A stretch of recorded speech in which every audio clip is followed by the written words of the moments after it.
नमस्कार दोस्तों, एक बार फिर स्वागत है आपका अपने चैनल मैथ स्टार में। आज हम यहाँ पर बात करेंगे उत्तर प्रदेश में यदि आपकी खतौनी में या ज़मीन का जो कागज़ होता है खतौनी, उसमें यदि आपका नाम कुछ लिखा हुआ है और आपके आधार कार्ड में कुछ लिखा हुआ है, यानी थोड़ा बहुत डिफरेंस है, तो आप क्या करेंगे, आपको इस लिंक पर क्लिक करना है upbhulek.com.gov.in/अंश। इसकी मैं लिंक डिस्क्रिप्शन में दे दूंगा, तो आप वहां से इस पर क्लिक कर सकते हैं। इसके बाद आपको यहाँ देख पाएंगे, यहाँ पर क्या करना है, मोबाइल नंबर डालना है, OTP डालना है और ये कैप्चा डालना है। उसके बाद लॉगिन कर लेना है। तो यहाँ पर जैसे ही आप कोई भी मोबाइल नंबर डालोगे, जैसे ही मोबाइल नंबर डालोगे तो यहाँ पर जो है OTP आ जाएगा। जैसे हमने ये अपना मोबाइल डाल दिया, उसके बाद जैसे ही मोबाइल नंबर में 10 अंक आप लिखोगे, यहाँ पर OTP दर्ज करें आएगा। फिर नीचे यहाँ पर जो है इस वाले कॉलम में आप OTP डाल देंगे। उसके बाद ये कैप्चा लिखा है, उसको आप इस पे भरने के बाद लॉगिन कर लीजिए। चलिए हम अपना नंबर डाल के यहाँ पर लॉगिन कर रहे हैं।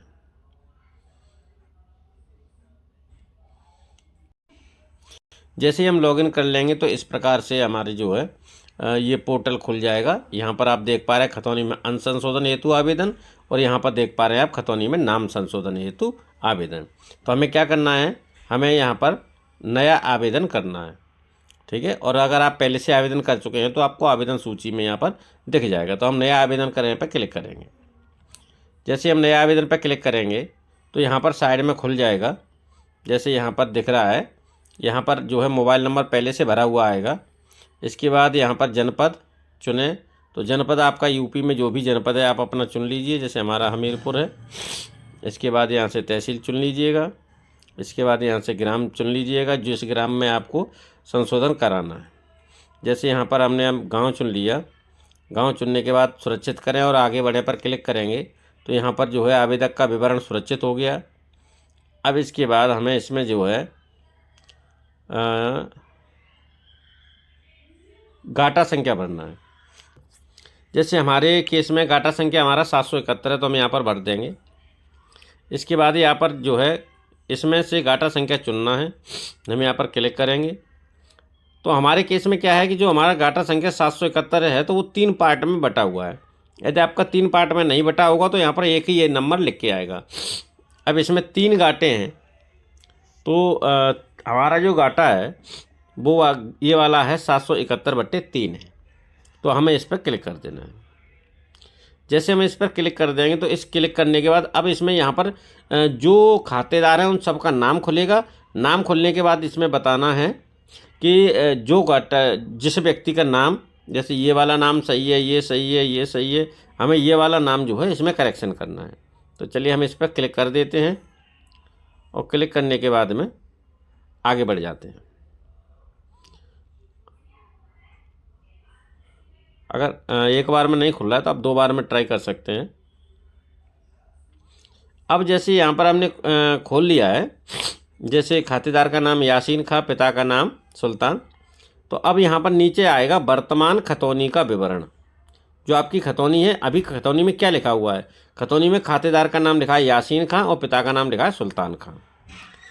अब हमें करना क्या है, हमें करना है कि खातेदार का नाम यहाँ पर जो है जो बदलना है, इसको हमने यहाँ से मिटा दिया है और हमने इसका जो है इसका नाम है जो यहाँ से लिखना है, इनका नाम लिया है असीम। हिंदी में लिखना है, यहाँ पर इंग्लिश में नहीं काम करेगा ये। हमने असीम लिख दिया। यहाँ से पिता पुत्र पति माता संरक्षक यहाँ से चुन लिया हमने पिता, और सुल्तान खां नहीं है हमारा, केवल सुल्तान है, तो इसमें से खां मिटा दिया। निवासी ग्राम पता हमारा यही सही है। अब इसके बाद जैसे ही ये सब भर लेंगे हम, इसके बाद खातेदार का विवरण सुरक्षित करें। जैसे ही हम करेंगे तो खातेदार का विवरण सुरक्षित हो गया। अब आप यहाँ पर देखिए, जैसे यहाँ पर वर्तमान खतौनी का विवरण है और यहाँ पर जो हमने सुरक्षित किया है वो आ गया। तो पहले हमें इसे अच्छे से चेक कर लेंगे।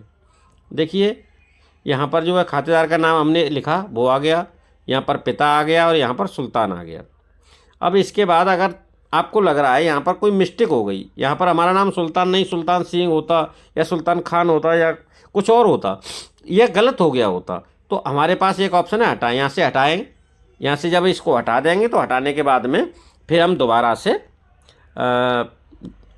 से फिर से जो है इसका नाम सही कर सकते हैं।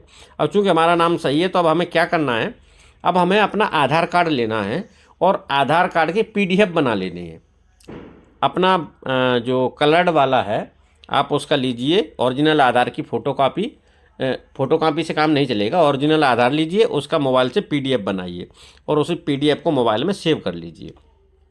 यहाँ पर जो है ये चूज फाइल लिखा हुआ है, तो आपको इस पर क्लिक करना है।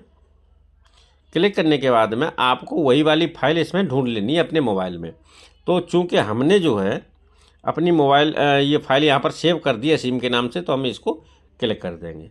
जैसे यहाँ से ये जो PDF नाम है यहाँ पर चूज हो जाएगी, इसके बाद सुरक्षित करें पर क्लिक कर देना है। यहाँ पर जो है सुरक्षित हो जाएगा। सुरक्षित करने के बाद आपको ऐसा दिखाई देगा, यहाँ से एक आवेदन संख्या भी मिल जाएगा, ये आवेदन संख्या है। इसके बाद इसमें खाता संख्या, गाटा संख्या, नाम, वर्तमान खतौनी का विवरण और खातेदार द्वारा वांछित संशोधित विवरण, ये हमारा संशोधन होना है। अब इसके बाद में क्या करना है, इसके बाद में यहाँ से दस्तावेज देखें, यहाँ पर आपका आधार कार्ड अपलोड हो गया होगा और ये जो बॉक्स दिख रहा है आपको, ये वाला बॉक्स, इस पर टिक कर देना है। और टिक करने के बाद में ये क्या है, आवेदन लेखपाल को अग्रसारित करें, यानी जो आप आवेदन कर रहे हैं वो जैसे ही आप यहाँ से करेंगे तो वो लेखपाल की ID में चला जाएगा। देखिए आवेदन लेखपाल को अग्रसारित किया गया। जो आपने ऑनलाइन आवेदन किया है नाम सही करने के लिए, तो ये आवेदन लेखपाल के पास चला गया है। अब लेखपाल अपनी रिपोर्ट लगा देगा। उसके बाद ये जो अभी हमने किया है जो आवेदन है वो यहाँ पर दिखेगा आपको, ये आवेदन है। आवेदन के बाद में देखो यहाँ पर लेखपाल की रिपोर्ट लग जाएगी तो यहाँ दिखने लगेगी, राजस्व निरीक्षक की यहाँ दिखने लगेगी, उसके बाद तहसीलदार की आख्या लग जाएगी तो यहाँ पर शो होने लगेगी। आप यहाँ से विवरण भी देख सकते हैं क्या हमारा जो आवेदन है वो कहाँ पर है। तो इस प्रकार से हम अपना खतौनी में नाम सही कराने के लिए आवेदन कर सकते हैं। तो ये एक राजस्व परिषद ने किसानों की सहायता के लिए, नाम संशोधन के लिए, अभी तक आप बहुत सारे तहसील के चक्कर काटते थे, लेकिन अब जो है राजस्व परिषद की ओर से ऐसा कर दिया गया है। तो बहुत ही अच्छी पहल है सरकार की, इससे आप हर व्यक्ति का खतौनी में नाम सही हो जाएगा। तो ये बहुत अच्छी जानकारी है किसानों के लिए। आप अपने दोस्तों के साथ शेयर भी कर सकते हैं ताकि उनको भी इसका लाभ मिल सके। धन्यवाद।